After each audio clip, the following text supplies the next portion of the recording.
কংগ্রেস দলের সমর্থিত প্রার্থীদ্বয়ের সমর্থনে আজকের এই মহতী জনসভার সভাপতিমণ্ডলীর শ্রদ্ধেয় সদস্যগণ, এই জনসভায় এই দুটি বিধানসভা কেন্দ্র থেকেই তার বিভিন্ন প্রান্ত থেকে যারা অংশগ্রহণ করেছেন, আমার শ্রদ্ধাভাজন অভিভাবক অভিভাবিকাবৃন্দ, মায়েরা, বোনেরা, যুব বন্ধুগণ এবং এই ছোলেংটা বাজারের সুদী ব্যবসায়ী, পথচারী, দূর থেকেও যারা আমার বক্তব্য শুনছেন, এই এলাকার সমস্ত সুধী নাগরিকদের আমি ত্রিপুরাজ্যের বামফ্রন্ট কমিটির তরফ থেকে এবং আমাদের রাজ্যে গণতন্ত্র এবং সংবিধান রক্ষায় গণতান্ত্রিক বা ধর্মনিরপেক্ষ দলের তরফ থেকে কংগ্রেস দলও আমাদের এই গুরুত্বপূর্ণ এই লড়াইয়ে সামিল হয়েছেন। আমরা আসন সমঝোতা করে এবার এই বিধানসভা নির্বাচনে আমরা ঐকমত্যের ভিত্তিতে আমরা লড়ছি। তাদের সকলের তরফ থেকে আপনাদের শুভেচ্ছা, অভিনন্দন এবং নমস্কার জ্ঞাপন করছি। বন্ধুরা, আমার আগের বক্তাদের কাছ থেকে বিশেষ করে মাননীয় দিবাচন্দ্র রাংখল মহোদয়, বহুদিনের বিধায়ক, অভিজ্ঞ মানুষ, এক সময়তে কংগ্রেস দলের রাজ্য সভাপতি ছিলেন। তার অভিজ্ঞতা তিনি এখানে সুন্দর ব্যক্ত করেছেন এবং আপনারা নিজেরাও গত 5টি বছর এই ত্রিপুরাজ্যের প্রতিটি মানুষ যারা এই ভারতীয় জনতা পার্টি নামক আমাদের দেশের বর্তমান শাসক দল মিথ্যা, প্রতারণা, প্রবঞ্চনা, ঠকানো ছাড়া এই দলের আর কোনো ভূমিকা নেই। এটা শুধু ত্রিপুরাজ্যের গত 5 বছর ইতিহাস না, ভারতবর্ষে নরেন্দ্র মোদী সরকারের গত 8.5 বছরের তার দিনলিপি না। এই ভারতীয় জনতা পার্টি যে রাজনৈতিক বৃত্ত থেকে, শেকড় থেকে উঠে এসেছে, সেই রাষ্ট্রীয় স্বয়ংসেবক সংঘ বা আরএসএস থেকে একটু মিলিয়ে দেখুন। ভারতীয় জনতা পার্টির ইতিহাস হলো বিশ্বাসঘাতকতা, পেছন থেকে ছুরি মারা। তাদের নেতা নাথুরাম গডসে মহাত্মা গান্ধীকে খুন করে, আর নরেন্দ্র মোদী এখন মহাত্মা গান্ধীকে পূজা করে। এ হলো বিজেপি। কাজেই গত 5 বছরের শাসন ত্রিপুরাজ্যের মানুষ আমরা দেখেছি। সেই নিরিখে এইবারের যে বিধানসভা নির্বাচন ত্রিপুরা রাজ্যের, অবশ্যই অতীতের সব বিধানসভা নির্বাচনের মতো এই নির্বাচনও নতুন একটা সরকার তৈরি করার, সরকার পরিবর্তন করার। কিন্তু ত্রিপুরাজ্যের মানুষের কাছে শুধু এটা নতুন একটা সরকার তৈরি করার লড়াই না, এটা শুধুমাত্র সরকার পরিবর্তন করার ভোট না, তার চাইতে বেশি উল্লেখযোগ্য গত 5 বছর এই ত্রিপুরাজ্যে প্রতিদিন, প্রতি মুহূর্ত, প্রতিনিয়ত এই বিজেপি দলের হাতে যেভাবে গণতন্ত্র খুন হয়েছে, সংবিধান পদদলিত হয়েছে, এই ত্রিপুরাজ্যকে মডেল করে, ত্রিপুরাজ্যকে পরীক্ষাগারে পরিণত করে ভারতীয় জনতা পার্টি আগামী দিন সারা দেশে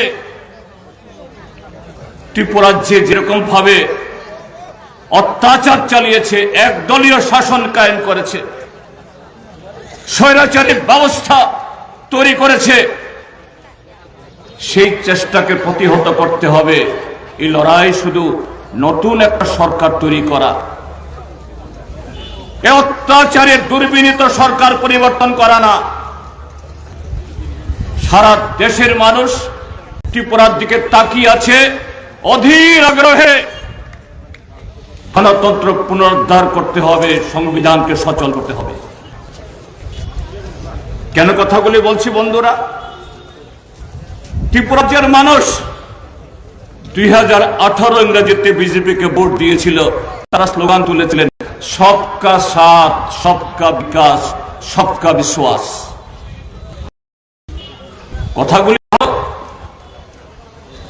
কথাগুলি সুন্দর, কিন্তু আমাদের অভিজ্ঞতায় এই সবকা সাথ এরা চলেছে কি? সবকা বিকাশ হয়েছে কি? সব বিশ্বাসের মানুষকে তারা ঠিক সেরকম ভাবে সম্মান করেছে কি? আদর যত্ন করেছে কি? করেনি, করতে পারে না। ভারতীয় জনতা পার্টির অভিধানে সেটা লেখা নেই।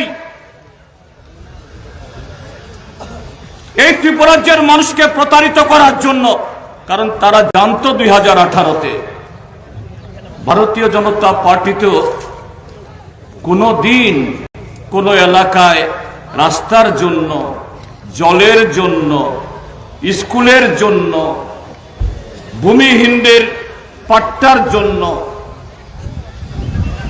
ফরেস্ট রিজার্ভ এলাকাতে আমাদের জুমিয়া ভাই বোনেদের অধিকারের জন্য, ছোলেঙ্কাতে কলেজ স্থাপনের জন্য, ছামনোতে ব্লক করার জন্য একটা দিন কোন আন্দোলন করেনি, একটা পোস্টার কোথাও লাগায়নি, একটা দিন তাদের কোন নেতা একদিনের জন্য জেল খাটেনি। কাজে ভারতীয় জনতা পার্টি ত্রিপুরাজ্যের মানুষের কাছে ভোট চাইবে কি করে? ভারতীয় জনতা পার্টি পূর্বতন বামপন্থী ফ্রন্ট সরকার তার বিরুদ্ধাচরণ করবে কি করে? কারণ আজকে এই গোবিন্দবাড়ি হোক, মানিকপুর হোক, ওই মানিকপুর তার ভেতরে চাকবেহা হোক, লালডিঙ্গা পাহাড়ের লোক হোক, নাতিনমণি পুতিন মনু বা শাখান পাহাড়ের লোক হোক, এই সমস্ত এলাকাগুলোতে কে রাস্তা নিয়ে গেছে? কে জল পুছিয়েছে? কে সেই জুমিয়াদের জন্য পাট্টার ব্যবস্থা করেছে? কে তাদের ছেলে মেয়েদের লেখাপড়া করার জন্য অঙ্গনওয়াড়ি স্কুল স্থাপন করেছে? এই ত্রিপুরাজ্য একদা অনাহারে মৃত্যুর মিছিল, সন্তান বিক্রি, একটা দুর্গম পাহাড়ি রাজ্য হিসাবে এই দেশের মানুষ জানত। ত্রিপুরা কোথায় বললে পরে, ত্রিপুরা যে রাজধানী আগরতলা কোথায় বললে মানচিত্র খুঁজত। এই বামপন্থী ফ্রন্ট সরকার লড়াই করে। এই লড়াই শুধু দিল্লি সরকারের বিরুদ্ধে না, এই লড়াই শুধুমাত্র যারা এই রাজ্যের মানুষকে বঞ্চিত করেছে তাদের বিরুদ্ধে না, এই লড়াই করতে হয়েছে এই মাটিতে দাঁড়িয়ে। আমরা যখন ষষ্ঠ তপশিলের জন্য, ককবরকের জন্য, এডিসির হাতে অধিক ক্ষমতার জন্য, এ রাজ্যে সাবরুম পর্যন্ত রেল সম্প্রসারণের জন্য,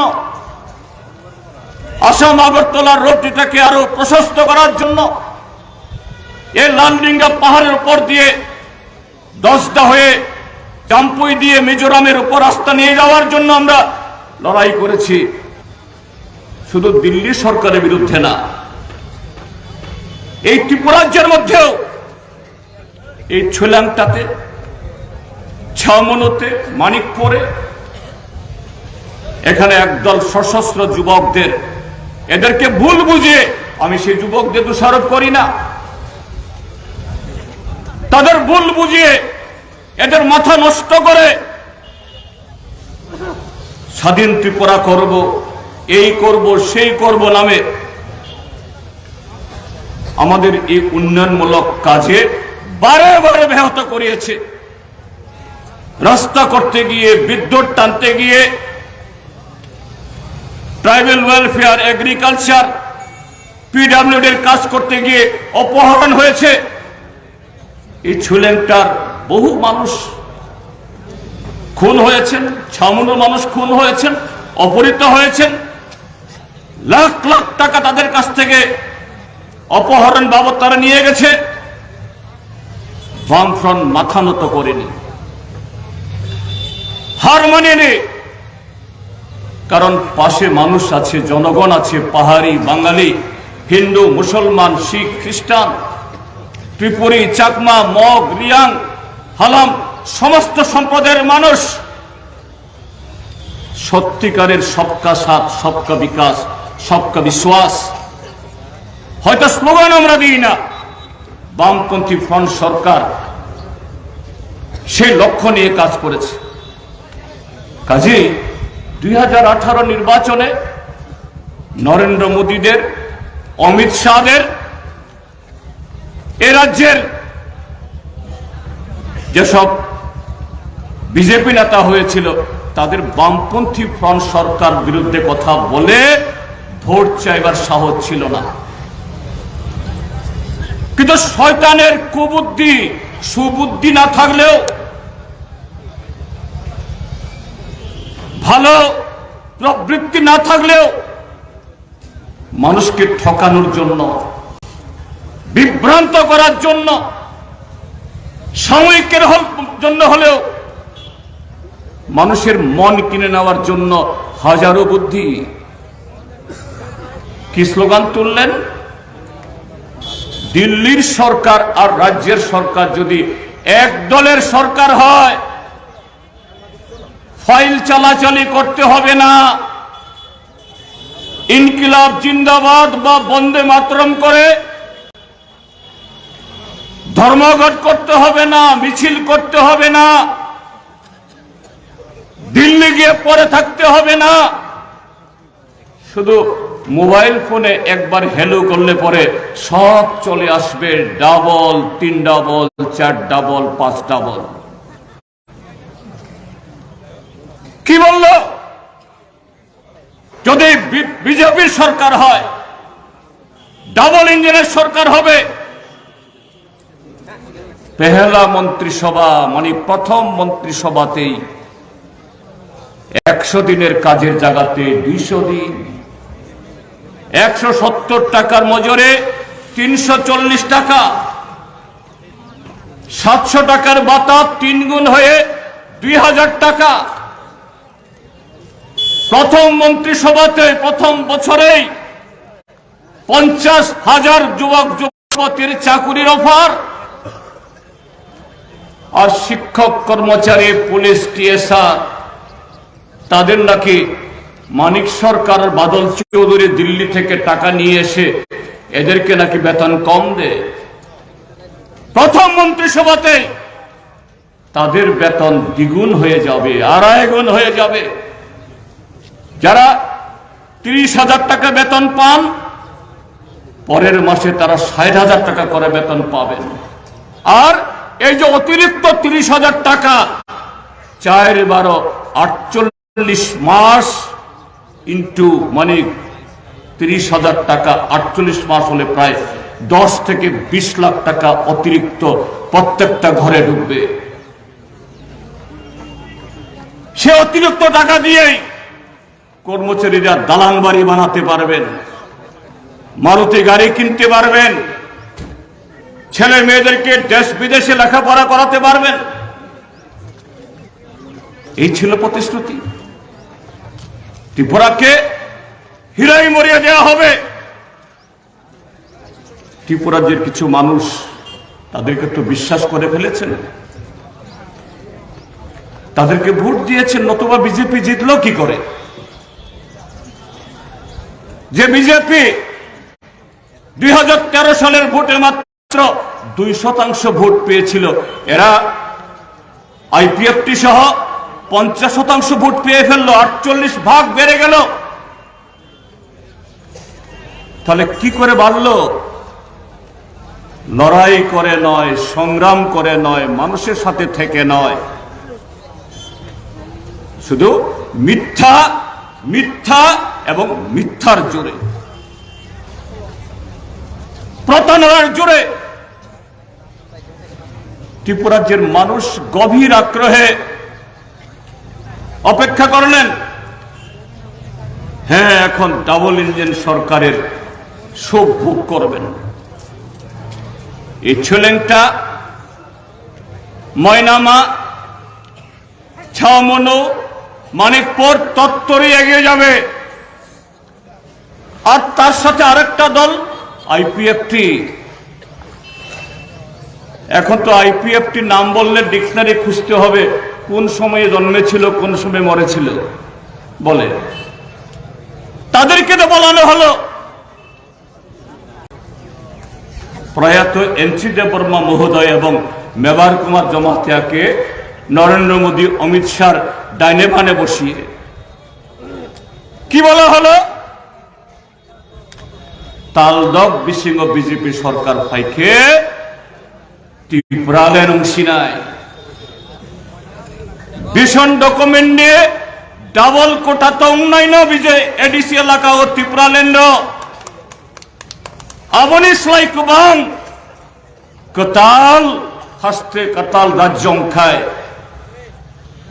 কোতাল রাজধানী, কোতাল জেলা, কোতাল মহকুমা, কোতাল ব্লক, কোতাল পুলিশ ফোর্স, কোতাল স্টেট রাইফেলস বিভাগ নাই 50-60 হাজার চাকরি বেশি বা বেশি চাকরি সান্নাসী টংলা এডিসি এলাকাও ডাবল ইয়া রিডাবল। এডিসি এলাকা শুধু ডাবল না, রিডাবল উন্নতি হবে। বন্ধুরা, ত্রিপুরার একটা অংশের মানুষ বিশ্বাস করেছিলেন,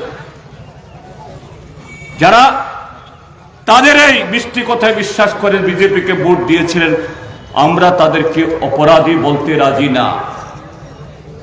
মন থেকে বলছি, সৎভাবে বলছি। হ্যাঁ, ভুল করেছে, কিন্তু দোষ করেনি, পাপ করেনি। কারণ এই কথাগুলো বলেছে স্বয়ং প্রধানমন্ত্রী। পাপ যদি করে থাকে, নরেন্দ্র মোদী পাপ করেছে, অমিত শাহ পাপ করেছে। ত্রিপুরাজ্যের মানুষ তাদের এই মিথ্যা কথায় ভোট দেওয়ার জন্য, প্রতারণার ফাঁদে পা দেওয়ার জন্য তারা পাপ করেনি। কিন্তু বন্ধুরা, কি দেখেছি গত 5 বছর আমরা? ভারত একটা স্বাধীন দেশ। এই দেশে যে আইন, এই আইন সবার জন্য।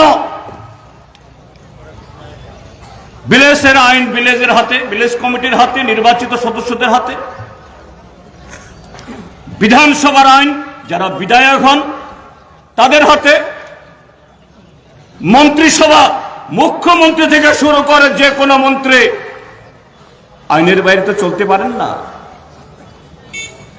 আর সেই আইন প্রয়োগ করবে কে? Chief secretary, district magistrate, SDM, BDO, tehsildar. আর সেই জায়গায় যদি বলপূর্বক সে আইন মোতাবেক সে আইন পরিচালনা করতে হয়, কারা করবে? পুলিশের director general, inspector general, superintendent of police, sub divisional police officer, থানায় ওসি, দারোগা সাহেব, কোন নাগরিক, কোন ব্যক্তি বিশেষ যদি ভুল করে, অন্যায় করে, তাদের জন্য থানা আছে, পুলিশ আছে, আইন আছে, কানুন আছে, সে অনুযায়ী চলবে। গত 5 বছর মুখ্য সচিব থেকে শুরু করে তহসিলদার বা তহসিলদার অফিসের যিনি পিয়ন, তার ক্ষমতা সংবিধান অনুযায়ী প্রয়োগ করার সুযোগ নেই। পুলিশের ডাইরেক্টর জেনারেল থেকে শুরু করে থানার হোমগার্ড, তারা থুটু জগন্নাথ, ডিএম, এসপি, ওসি, এরা সব কোন একটা অদৃশ্য শক্তির অঙ্গুলি হেলনে তাদের উঠবস করতে হয়। যারা ঊর্ধ্বতন অফিসারকে দেখে স্যালুট করবেন, ইয়েস স্যার করবেন, তাদেরকে ইয়েস স্যার করতে হয় এমন কিছু লোক যারা মানুষ দ্বারা নির্বাচিত না, জননির্বাচিত না, তারা ভিলেজ কমিটির মেম্বারও না, চেয়ারম্যানও না, এডিসির মেম্বারও না, কোন সংস্থার কোন নির্বাচিত সদস্য না। তারাই হলো হর্তা, কর্তা, বিধাতা, দণ্ডমুন্ডের কর্তা। এই মনু, এই ময়নামা, ছৈলেংটা, মানিকপুর, ছাওমনু, সর্বত্র আপনি গ্রামের মানুষ, আপনি যদি ভারতীয় নাগরিক হন, আপনার সিটিজেনশিপ কার্ড থাকবে, রেশন কার্ড থাকবে, পঞ্চায়েত রেজিস্টারে আপনার নাম থাকলে পরে আপনার একটা রেগা কার্ড থাকবে, ভোটার আইডি কার্ড থাকবে, ভোটার তালিকাতে নাম থাকবে। আর সেই নাগরিক যদি হয়, কোন ভিলেজে যদি কোনো কাজ হয়, আপনাকে সে কাজ দিতে বাধ্য। আপনি কোন দল করেন, কোন দল করেন না, এটা কোনো বিচার্য বিষয় না, এটা আপনার অধিকার। এই অধিকার ভারতের সংবিধান, পার্লামেন্ট, আইন আপনাকে সে অধিকার দিয়েছে। আপনার যদি ভোটার তালিকাতে নাম থাকে, আপনি কি সকালে কি বিকালে যখন খুশি, যাকে খুশি, নির্বাচন কমিশন যে সময় বেঁধে দেয়, এটা ভিলেজ কমিটি হোক, এটা পঞ্চায়েত হোক, এটা লোকসভা হোক বা বিধানসভা, আপনি ভোট দিতে পারবেন। আবার আপনি কোন পার্টিকে ভোট দেবেন না। এখন একটা ব্যবস্থা আছে, নোটা। আপনি বিজেপিকে ভোট দেবেন না, সিপিএম কে ভোট দেবেন না, মথাকে ভোট দেবেন না, কংগ্রেসকে ভোট দেবেন না, তার ব্যবস্থা আছে নোটা। কেউ আটকাতে পারে না। আপনি যদি সেই বিরোধী নাগরিক হন, রেশন ডিলার আপনাকে সপ্তাহান্তে নিয়ম মতো অন্যরা যেরকম চাল ডাল পায়, আপনিও পাবেন। আপনি ছোলেংটার একজন শিক্ষিত যুবক, সরকারি চাকুরি নাই, রোজগার নাই, জমি জমাও নাই, আপনি ঠিক করেছেন একটা অটো কিনে বা একটা ক্যান্টার কিনে বা একটা টমটম কিনে, ব্যাংক থেকে ঋণ নিয়ে, ট্রান্সপোর্ট ডিপার্টমেন্ট থেকে রোড পারমিট নিয়ে, আর চালক হিসাবে ড্রাইভিং লাইসেন্স দিয়ে আপনি রাস্তায় বেরোবেন। গত 5 বছরে এই যে অধিকারগুলো, এগুলি প্রয়োগ করার আপনার ক্ষমতা আছে কি? ওই অটো সিন্ডিকেটে বিএমএস তম কিছু লোক, তারা ঠিক করছে, এই তুমি অটো চালাবে না চালাবে না, তুমি গাড়ি চালাবে না চালাবে না, তাদের কথা মতো আপনি গাড়ি ভাড়া দিয়ে ব্যবসা করবেন। সিপিএম এর লোক আপনার গাড়িতে বসলে আপনার গাড়ি ভেঙে ফেলবে। আপনি যদি বিজেপির সমর্থক না হন, আপনি ভোট কেটে যেতে পারবেন না। আপনাকে রেগা কাজ দেওয়া হবে না। বামপন্থী ফ্রন্ট সরকার এই রাজ্যের 4.5 লক্ষ লোককে ভাতা দিয়ে গেছে। এরা নতুন করে তো কাউকে ভাতা দেয়নি, 1.5 লক্ষ লোকের ভাতা কেটে দিয়েছে। কে তোমরা? কোথায় পঞ্চায়েতের রেজুলেশন? কোথায় বিএসসি রেজুলেশন? এগুলি সব হয়েছে মন্ডল নামে একটা কমিটি, মন্ডলের লোক। এই মন্ডল, তারাই ডিএম, তারাই এসপি, তারাই হাকিম, তাদের হুকুমে আপনি বৈধ নাগরিক, আপনি সে গ্রামের মানুষ, আপনি স্বাধীনভাবে মাথা উঁচু করে, আপনি কৃষক, আপনার খেতে কাজ করে, আপনি জুমিয়া, আপনার জুমে কাজ করে, আপনি শ্রমিক, আপনার ঘাম জড়িয়ে আপনি সংসার চালাবেন না। এদেরকে হিসাব নিকাশ করে চলতে হবে। যদি তাদেরকে হিসাব নিকাশ না করে চলেন, রাতের অন্ধকারে কেন দিন দুপুরে আপনার বাড়ি জ্বালিয়ে দেবে, বাজারের উপরে আপনাকে থাপ্পড় চুপ্পড় দিয়ে আপনাকে রক্তাক্ত করে দেবে, আপনার বাড়ির লোকের উপর আক্রমণ হবে। গত 5টি বছর প্রতিদিন, প্রতি মুহূর্ত, প্রতিদিন এই ত্রিপুরা যে হাজার হাজার মানুষ এই সংবিধান বহির্ভূত স্বয়ম্ভু রাজা, এরা নিজেরা নিজেরা রাজা, স্বনির্বাচিত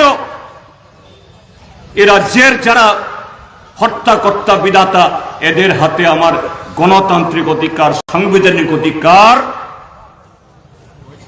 এটা লাঞ্ছিত হয়েছে। কাজী বন্ধুরা, আগামী 16ই ফেব্রুয়ারি শুধু বিজেপিকে হটানোর জন্য নতুন একটা জনগণের সরকার, প্রগ্রেসিভ গভর্নমেন্ট তৈরি করার ভোট না। এই ভোটে যে গণতন্ত্রের অপমৃত্যু তারা ঘটিয়েছে, যে সংবিধানকে তারা অচল করে দিয়েছে, এই নাথুরাম গডসের শিষ্যরা সেই সংবিধানকে আবার পুনরুজ্জীবিত করতে হবে। গণতন্ত্রকে আবার তার নিজের পায়ের উপর দাঁড় করাতে হবে।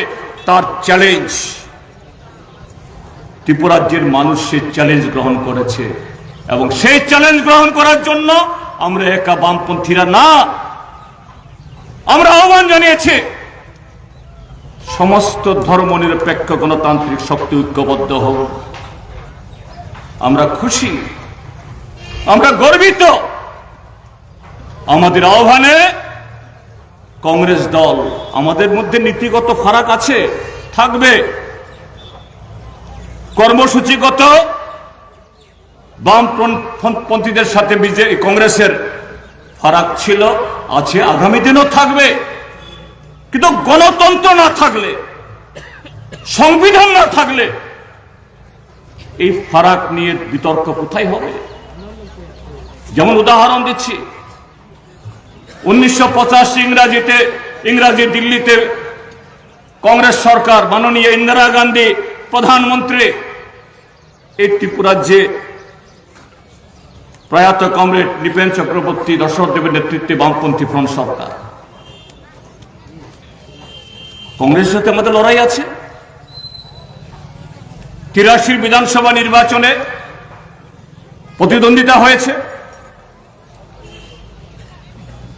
কিন্তু মাননীয় ইন্দিরা গান্ধীর কাছে এই ত্রিপুরাজ্যের বিধানসভা থেকে বামফ্রন্ট তথা সিপিআইএম, তৎকালীন টিউজেস সবাই মিলে যখন আমরা গেলাম, এডিসির বিকাশের জন্য সপ্তম তপশিল দিয়ে এডিসি দিয়ে কিছু করা সম্ভব না ম্যাডাম। ষষ্ঠ তপশিল দিতে হবে ম্যাডাম। ইন্দিরা গান্ধী ত্রিপুরার যে বামফ্রন্ট সরকার, কিন্তু ত্রিপুরাজ্যকে এই সপ্তম তপশিলের এডিসি কে ষষ্ঠ তপশিলে উন্নীত করে দিয়েছে। গণতন্ত্র থাকলে, সংবিধান থাকলে, কর্মসূচিগত ফারাক থাকলেও জনগণের জন্য কাজ করতে অসুবিধা হয় না, এটাই হলো তার প্রমাণ। কিন্তু আজকে তো গণতন্ত্র নেই। নরেন্দ্র মোদী, অমিত শাহ তারা লোক দেখানো নাটক করে।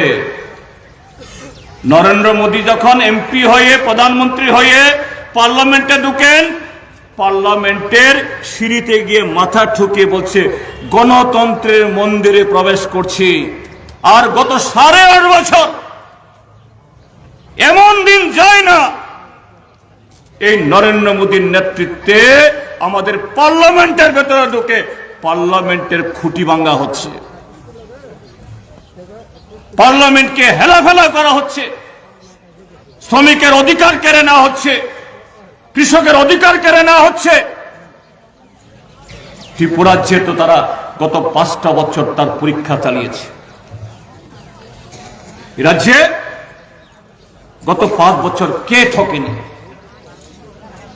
কে প্রতারিত হয়নি? গ্রামের মানুষ 200 দিন কাজ দেবে, 40 দিন পায় না। দিবাবাবু বলেছেন, তিনি ব্লকের চেয়ারম্যান। আমি আপনাদেরকে বলবো, তিনি আজকে কংগ্রেস দলে এসে বলছেন তা নয়। দিবাচন্দ্র বাবু যখন বিজেপির এমএলএ ছিলেন, চেয়ারম্যান ছিলেন, ডুমাছড়াতে আমি তখন সাংসদ ছিলাম, একটা প্রকল্প উদ্বোধন করছে, দিবাচন্দ্র বাবু বলছেন আমার ব্লকে তো টাকা নাই, কিচ্ছু নাই, কি করব? আমি মনে মনে বলছেন দিবা বাবু কি করে বলছেন এগুলো? শাসক দলের এমএলএ হয়ে সত্য কথা বলছেন, কিন্তু ত্রিপুরাজ্যে কি গত 5 বছর টাকা আসেনি? হ্যাঁ, বামপন্থী ফ্রন্ট সরকার থাকার সময়তে যেরকম ভাবে লড়াই করে আমরা দিল্লির অনিচ্ছক হাত থেকে আমরা টাকা আনতাম, এরকম আসেনি, সে চেষ্টাও হয়নি। কিন্তু একটা সরকার থাকলে কিছু টাকা তো আসে, জনগণ থেকে ট্যাক্স তোলা হয়, পেট্রোলের দাম বাড়ানো হয়েছে, ডিজেলের দাম বাড়ানো হয়েছে, কেরোসিনের দাম 16-17 টাকা থেকে আজকে 100 টাকার উপরে চলে গেছে। মানুষের টাকা তো, সে টাকা তো আছে, কোথায়? সেই মন্ডলের নেতা 2-4 জন আগে বিড়ি খেতে পারে না, এখন একটার পর একটা তুলাওয়ালা সিগারেট খায়। আগে গাড়ির পেছনে উঠে ওই বনুগাড় যাওয়ার ভাড়া নাই, এখন 25 লাখ টাকার গাড়ি চড়ে 2-4 জন, সবাই না 2-4 জন। 3 তলা 4 তলা বাড়ির মালিক, ব্যাংকে কোটি কোটি টাকার ডিপোজিট, কোত্থেকে আসে? হ্যাঁ, সব বিজেপি সমর্থক, সব বিজেপির কর্মী, সব পৃষ্ঠপোষক, এই প্রমুখ, এদের হলে আমরা বলতাম কিছু করেছে, মুষ্টিমেয় কিছু। কার টাকা এগুলো? এই রেগার টাকা, ভাতার টাকা, রাস্তার টাকা, বিদ্যুতের টাকা, জলের টাকা, এই ত্রিপুরাজ্যের বেকার যুবকদের চাকুরি না দিয়ে এদের টাকা। কিছু মন্ত্রী আর কিছু মন্ডল আজকে ফুলে ফিপে কলা গাছ না বট গাছ হয়ে গেছে। তারা, এরা মানুষকে চেনে না, এরা মনে করে চোখ রাঙিয়ে আঙ্গুল দেখিয়ে বারে বারে ওই 2019 সালের লোকসভা নির্বাচন, বর্ধমানের বিধানসভার উপনির্বাচন, শহরগুলোতে যে মিউনিসিপাল কাউন্সিল নির্বাচন, এইভাবে পার হয়ে যাবে। ত্রিপুরা রাজ্যের মানুষ এবার একজনও তার ভোট না দিয়ে যাবে না। ভারতীয় জনতা পার্টির বন্ধুরা যদি কেউ এই দিবা স্বপ্ন দেখেন, এদেরকে বলছি ভুলে যান। ত্রিপুরা রাজ্যের মানুষ, নির্বাচন কমিশন এরা বলেছে zero violence mission, zero pole violence mission, কোন হিংসা হতে দেবে না। আমরা বলছি নির্বাচন কমিশন সে কাজ যদি করে থাকে স্বাগত, নির্বাচন কমিশনকে আমরা সাহায্য করব। কিন্তু ত্রিপুরা রাজ্যের মানুষ, ত্রিপুরা রাজ্যের ভোটাররাই তারা তাদের সে অধিকার তারা প্রয়োগ করবে। এই অধিকার কাউকে কেড়ে দিতে দেবে না। কারণ গত 5টি বছর আমরা কি দেখেছি? বেকারদের কাজ নেই, কর্মচারীদের বেতন বাড়া দূরে থাক, দিয়ে নেই, এদের পেনশন তুলে দেওয়া হয়েছে। এডিসি, এই এডিসি এলাকাতে ভোট করে না, প্লেস কমিটি নির্বাচন করেনি।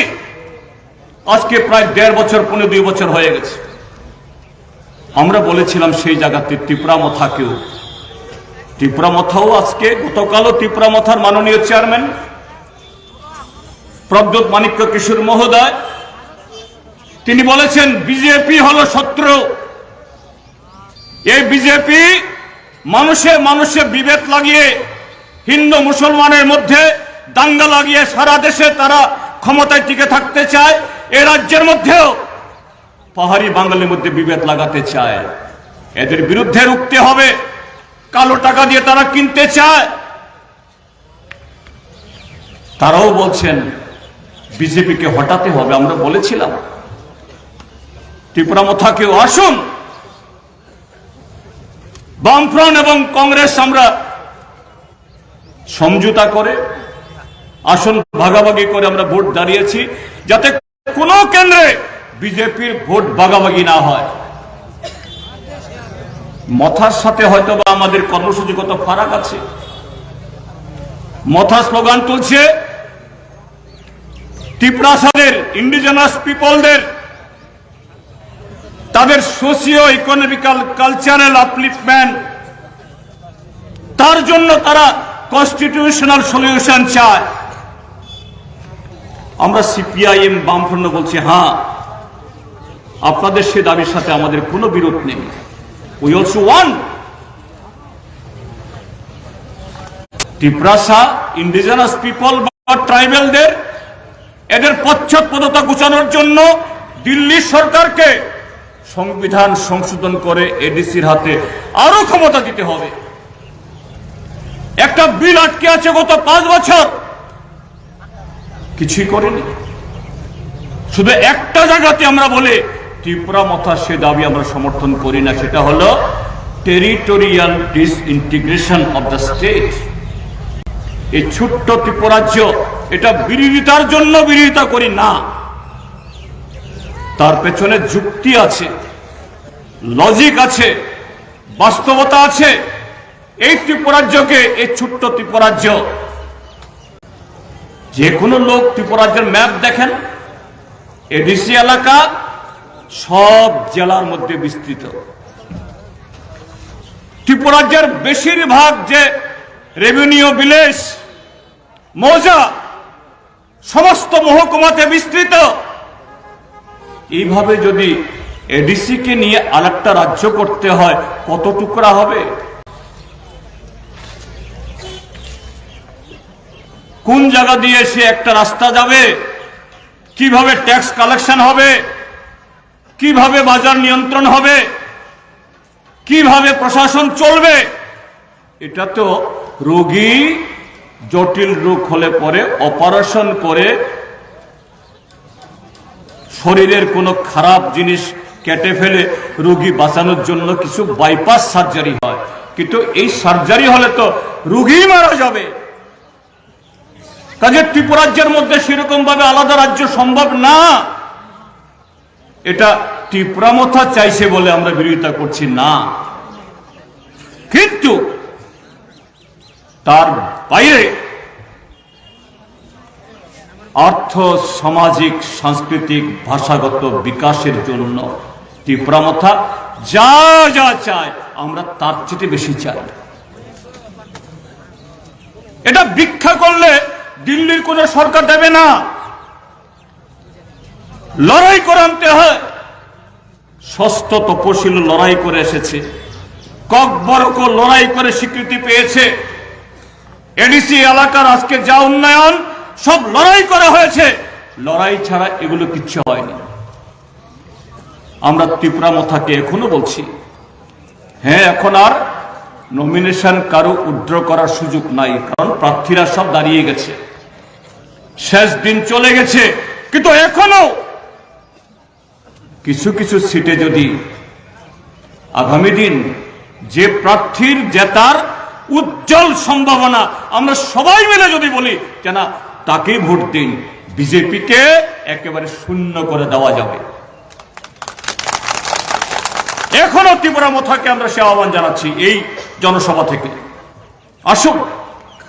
কারণ বিজেপি আমাদেরও শত্রু, কংগ্রেসেরও শত্রু, মথারও শত্রু। বিজেপি হলো জনগণের শত্রু। এই জনগণের শত্রুকে একটা সিটে এদের জিততে দেওয়া মানে হলো ত্রিপুরাজ্যের কলঙ্ক হবে। এদের নির্মূল করতে হবে ত্রিপুরা থেকে। বন্ধুরা, এখানে দিবাবাবু কিছু অভিজ্ঞতার কথা বলেছেন। এই যে লালডিঙ্গার উপর দিয়ে দশদা হয়ে রাস্তা যাওয়ার কথা, এই প্রকল্প বহু আগের বামপন্থী ফ্রন্ট সরকার থাকার সময়তে আরো প্রায় 15-20 বছর আগে এই রাস্তা স্যাংশন হয়েছিল। তৎকালীন সময়েতে সন্ত্রাসবাদী কার্যকলাপের কারণে কিছু এরকম লোক মারা যাওয়ার পরে, অপহৃত হওয়ার পরে বন্ধ হয়ে যায়, কিন্তু প্রকল্প বাতিল হয়নি। আমরা চেষ্টায় ছিলাম, করেনি। কিন্তু বিজেপি সরকার আসার পর বিপ্লব দেব কিভাবে এই রাস্তাটা বন্ধ করে দিয়েছে খানা খানা বিলে। বিজেপি সরকার, আমি কথা দিচ্ছি, ত্রিপুরা যে বামফ্রন্টের নেতৃত্বে জনগণের সরকার হবে, লালডিঙ্গা দিয়ে সে রাস্তা আমরা নিয়ে যাব। যিনি সরকার নাই যে লামা আমি থান্না নাই থান্নি কক তুমি লাং নাই। জাতীয় সড়ক হয়তো হবে না, কিন্তু রাজ্যের সড়ক সেখানে হবে, তারা বঞ্চিত হবে না। আর একটা কথা বলছি, দিবাচন্দ্র বাবু বলেছেন এখানে আগরতলার লেক চুমুনিতে আমাদের ট্রাইবেলরা যারা আগরতলাতে সবজি বিক্রি করে, রিক্সা চালায়, এদের জন্য শেল্টার করার জন্য আমি যখন ট্রাইবেল ওয়েলফেয়ার মিনিস্টার ছিলাম, এই যে 1.5 ঘন্টা জায়গা কথা বলেছে, আমি কিনিয়েছিলাম। আমি যখন মন্ত্রী, এই জায়গা কেনা হয়েছিল, কিন্তু তখন এনএলসিপিআর থেকে কিছু অর্থ ঠিক মতো আসেনি, আমরা বিল্ডিং করতে পারিনি। কিন্তু এই সরকার এসে অন্যদিকে নিয়ে গেল। বুসুক জড়াতই চিনি বুকুং বারানি শত্রু বড় অরফুনগরিখা। আগামী দিন এই সমস্ত অপকর্ম সবগুলোই আমরা আবার নতুন করে আমরা দেখব, পর্যালোচনা করব, কিভাবে যে প্রকল্পগুলো তারা ডাইভার্ট করে দিয়েছে এগুলো তারা করে এটা দেখা যায়। সর্বশেষ যে কথাটা বলছি, বন্ধুরা, আজকে 5 তারিখ, হাতে আর 10 দিন সময় আছে প্রচারের, সরব প্রচারের জন্য 9 দিন, 10 দিন হলো নির্বাচনের আগে। সারা ত্রিপুরা যে আমি ঘুরছি, দক্ষিণ ত্রিপুরা থেকে উত্তর ত্রিপুরা, আপনাদেরকে খুশি করার জন্য বলছি না, সর্বত্র মানুষের জোয়ার উঠেছে। গণতন্ত্র পুনরুদ্ধার চাই, সংবিধানকে পুনঃস্থাপিত করা চাই। গত 5 বছর যে সমস্ত জায়গায় এই সন্ত্রাস করে বিরোধীদের পার্টি অফিস ভেঙেছে, আগুন দিয়ে জ্বালিয়ে দিয়েছে, কোনো মিছিল করতে দেয়নি, মিটিং করতে দেয়নি। সর্বত্র সমস্ত অফিস আমাদের খুলেছে, একটা অফিসও বাদ নাই। এই অফিস আর বন্ধ হবে না, এই অফিস চালু থাকবে। যেখানে অফিস ভেঙে দিয়েছে আবার সেখানে অফিস হবে, এই ছেলেটা সহ। কাজেই এই 9টা দিন 10টা দিন সতর্ক থাকুন, হুঁশিয়ার থাকুন, প্রশাসনকে সহযোগিতা করুন। যদি প্রশাসন ফেল করে, বামফ্রন্ট এবং কংগ্রেসের ভলান্টিয়াররা, স্বেচ্ছাসেবকরা রুখে দাঁড়ান। মার খেয়ে পেছন দিকে যাওয়া না। কারো অধিকার কেড়ে নেওয়ার কথা বলছি না, কিন্তু মার খেয়ে বার্তা ছাড়বেন না। আপনার জায়গায় দাঁড়িয়ে থাকা, আপনার ভোট দেওয়ার অধিকার আপনার কেউ কেড়ে নিতে পারে না। আমাদের সংবিধান, গণতন্ত্র আপনাকে সে অধিকার দিয়েছে। সে অধিকার রক্ষায় সর্বত্র এখন থেকে ব্যারিকেড গড়ে তুলুন। আমি শুনেছি ছোলেংটা বাজারের কিছু বিজেপি বন্ধু, হে আপনি বিজেপি করেন, করুন, এখনো যদি বিজেপি করেন। গত 5টা বছর আপনাদের বেকারিত্ব, দারিদ্র, অর্থনৈতিক যে দুর্বলতার সুযোগ নিয়ে আপনার এলাকার কিছু লোক আপনাদেরকে দিয়ে আকাম কুকাম সমস্ত কাজ করেছে। এর বাড়িতে আগুন লাগাও, এর দোকান ভাঙো, এর মাথা ফাটাও, এর মিছিল আটকাও, একে ভোট দিতে দিও না। সব এরকম খারাপ কাজ আপনি নিজের মন থেকে, নিজে থেকে করেছেন। আমি এ কথা বলবো না, আমরা কথা বলি না। আপনাদের সামনে ললিপপ ঝুলিয়েছে। যদি সিপিএম এর বাড়ি একটা পুড়িয়ে দিতে পারো, মিছিল একটা বন্ধ করে দিতে পারো, বাজারে ওঠা এটাকে থামিয়ে দিতে পারো, তোমার চাকরি হবে, কিছু পাবে। পেয়েছেন কি বন্ধু? একটা হিসাব করুন। গত 5 বছর আপনাকে দিয়ে মুষ্টিমেয় কিছু লোক, যারা আজকে কোটি টাকার মালিক, তার পাহারাদার হয়েছেন আপনি, তার পাহারাদার, কিচ্ছু না। আমরা যেমন আমাদের ঘরে গৃহপালিত জন্তুদেরকে, এদেরকে কিছু খাওয়ান দিই, আপনাকে কিছু খাওয়ান দিয়েছে, কিছু গিলনও দিয়েছে।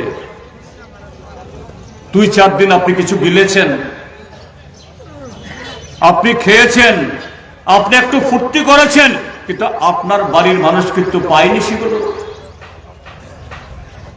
কিন্তু 5 বছর তো শেষ। এ রাজ্যের লক্ষ লক্ষ যুবক যুবতীকে, যাদেরকে বলেছে ট্যাট পরীক্ষা দাও, জিআরবিটি পরীক্ষা দাও, টিআরবিটি পরীক্ষা দাও, এসটিজিটি পরীক্ষা দাও, টিএসআর এর মাপ দাও, পুলিশের মাপ দাও, লক্ষ লক্ষ যুবক কোটি কোটি টাকা ডিমান্ড ড্রাফট দিয়ে চাকরি পাবে পাবে পাবে এই আশায় ঘুরেছে। কোথায় মিস কলের চাকরি? মিস কল তো নাই, কিছুই হয়নি। শুধু ফল প্রকাশ কেন হয় না এটা জিজ্ঞেস করতে গিয়ে আগরতলাতে ওই মুখ্যমন্ত্রী বাড়ির সামনে, শিক্ষামন্ত্রী বাড়ির সামনে, সেখানে পুলিশের লাঠি পেটা, জল কামান, কাঁদানে গ্যাসের ধোঁয়া ভোগ করে আসতে হয়েছে। এত বড় অপমান। এগুলি প্রত্যক্ষ করেও যারা সে লাঞ্ছিত হয়েছে, অপমানিত হয়েছে, তারা কারা? এরা আপনার ভাই না, আপনাদের বন্ধু না, আপনার পাড়ার ছেলে মেয়েরা না? এইভাবে তাদের নিয়ে ছিনিমিনি খেলেছে। এরপরও আপনারা যদি কেউ বিজেপি করবেন বলে, এটা আপনার অধিকার, আপনি বিজেপি করবেন না কথা বলতে পারি না। কিন্তু আমি শুনছি এখানে নাকি সিপিএম এর, কংগ্রেসের পতাকা লাগালেই নাকি ফেলে দেওয়া হয়। আর কটা দিন? আপনাদেরকে বলবো, হিসাব করুন, 16 তারিখ আর কটা দিন? তারপরে 2 তারিখ কটা দিন, এরপরে কি সাহস করবেন আপনি সব করতে? আপনারা কি মনে করেন এরপরও এত অপরাধ করার পরও মানুষ সহ্য করবে? আমি করজোরে বলছি, এগুলো বন্ধ করুন। এই সমস্ত অপকর্ম 5টা বছর হয়েছে, এগুলো বন্ধ করুন। না 2 তারিখের পর্ব দেখিয়ে দেব, এ কথা বলছি না। 2 তারিখের পর ত্রিপুরা রাজ্যের মধ্যে এরকম কোন হিংসার কাজ আমরা করতে দেব না। আমরা ইতিমধ্যেই আমাদের ইশতেহার প্রকাশ করেছে, আপনাদের গ্রামেও আসবে, আপনারা দেখবেন। আমরা ইশতেহারে বলেছি বিজেপির বিষণ্ণ মতো জুমলা না, এরা 200 দিন কাজ দেবে বলে 40 দিন দেয়নি, আমরা দেব। 200 দিন রেগা সহ অন্যান্য কর্মসূচিতে গ্রামে কাজ দেব, আমরা মজুরি বাড়াবো। আমরা 7 লক্ষ বেকারকে চাকরি দেবে বলে 7,000 লোককে কর্মসংস্থান দেয়নি। আমরা বলেছি আমাদের ইশতেহারে 2.5 লক্ষ যুবক যুবতীকে আগামী 5 বছরে আমরা রোজগার আমরা দেব। কর্মচারীদের বেতন দ্বিগুণ করবে বলে এদেরকে ঠকিয়েছে, দূরে দূরে বদলি করেছে। কোন বেতন না বাড়িয়ে 1 পয়সা হাজার হাজার লোককে প্রমোশন দিয়েছে, এজিতে গিয়ে এখন পেনশন পায় না। আর এসব প্রতিশ্রুতি দিয়ে কর্মচারীদের পেনশন তুলে দিয়েছে, ডাইন হার্নেস তুলে দিয়েছে। আমরা বলেছি পেনশন আবার আমরা ফেরত দেব, ডাইনি হার্নেস দেব। এরা স্লোগান তোলে সবকা সাথ সবকা বিকাশ, বেটি বাঁচাও বেটি পড়াও। এই ত্রিপুরা রাজ্যের মধ্যে প্রতিদিন আমাদের মায়েরা বোনেরা লাঞ্ছিত আক্রান্ত। ত্রিপুরা রাজ্যের যৌবনকে নেশা মদ জুয়া ট্যাবলেট ইয়াবা দিয়ে আজকে যুব সমাজের মেরুদণ্ড ভেঙে দিতে চাইছে তারা। নেশামুক্ত ত্রিপুরার নামে ত্রিপুরাকে নেশার সাগরে ভাসিয়ে দিয়েছে তারা। আমরা বন্ধ করব, সত্যিকারের নেশামুক্ত ত্রিপুরা করে দেখাবো আমরা। সোজা কথা, আগামী 2 তারিখ মার্চের পর আমাদের পুলিশ টিএসএল এর বন্ধুরা গত 5টি বছর স্বাধীনভাবে কাজ করতে পারেনি। আগামী 2 তারিখের পর তারা মুক্ত হবে, স্বাধীনভাবে। দারোগা বাবু পুলিশ বাবু তারা আইন অনুযায়ী কাজ করবেন। কেউ তাদেরকে ওই মন্ডল অফিসে বসে আর এটা করো সেটা করো করার দিন থাকবে না। কাজী বন্ধুরা, একটা নতুন ত্রিপুরা, একটা প্রগতিশীল উজ্জ্বল, অতীতের বামপন্থী ফ্রন্ট সরকার যা করেছে তার চাইতেও বেশি সারা দেশের মধ্যে একটা তাক লাগানো স্বচ্ছ এগিয়ে চলা, যেখানে গণতন্ত্র সংবিধান প্রতিনিয়ত কাজ করবে। প্রত্যেকটা মানুষ তিনি যে দলই করুন, যে ধর্মাবলম্বী হন, স্বাধীনভাবে বুক ফুলিয়ে মাথা উঁচু করে আমার ধর্ম আমি পালন করি, আমার দল আমি করি, আমি যেটা পছন্দ সেটা করি, সংবিধান আমাকে যে সুযোগ দিয়েছে আমি তা ভোগ করি, এরকম রাজ্য আমরা করব। তার জন্য আপনারা এই লংথরাইবেলি মহকুমাতে আমাদের প্রার্থী জীবন মোহন ত্রিপুরা ছাউমনু কেন্দ্রে তাকে কাচি হাতুরা তারকা চিহ্নে, আর করমছড়া কেন্দ্রে আমার দীর্ঘদিনের বন্ধু বিধানসভাতে আমরা অনেক দিন একসাথে কাজ করেছি। 2 শিবিরে হলেও যুক্তির বিতর্ক হয়েছে, তর্ক হয়েছে, কিন্তু বিজেপির মতো কুকুরের মতো কামড়া কামড়ে আমরা কখনো করিনি। দিবাচন্দ্র আঙ্কলকে হাত চিহ্নে বিপুল ভোটে জয়যুক্ত করে এই ত্রিপুরা থেকে বিজেপি মুক্ত করার সে শপথ গ্রহণ করুন। এই আহ্বান জানিয়ে আবারও সবাইকে নমস্কার, অভিনন্দন, খুলুমখা এবং নম জানিয়ে আমার কথা বলা শেষ করছি। ইনকলাব জিন্দাবাদ।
আমি যখন ট্রাইবাল ওয়েলফেয়ার মিনিস্টার ছিলাম, এই যে 1.5 ঘন্টা জায়গা কথা বলেছে, আমি কিনিয়েছিলাম।